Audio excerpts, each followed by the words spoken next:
MasterJet, I am transferred from DepEd to state universities and colleges last August.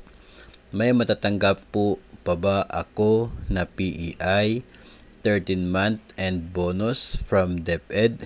Kasi po sabi nila is transferred employee lang po ako, not new employee. So ito po pag-usapan natin ang guidelines ng PEI at maging sa year-end bonus na siya pong tinatanggap tuwing Nobyembre, kung sino ba dapat ang magbibigay ng bonus at incentive na ito para sa mga empleyado na nag-transfer from one government agency to another government agency. Ang sagot po talaga dyan sa guidelines ng PEI at ng year-end bonus, ang magbabayad ay ang bagong agency.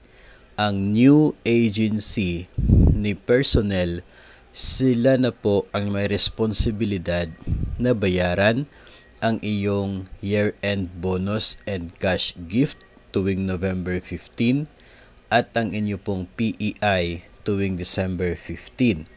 Pareho po yon sa dalawang yan. Pareho po na ang bagong agency ang magbabayad.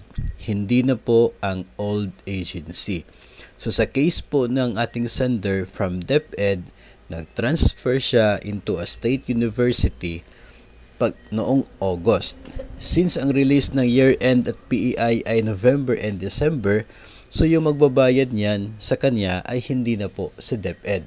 Kasi wala na siya sa DepEd by November and by December.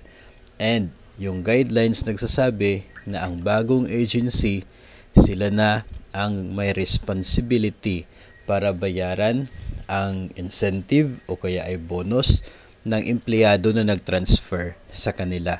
So yun po ang sagot natin dito po sa tanong na ito.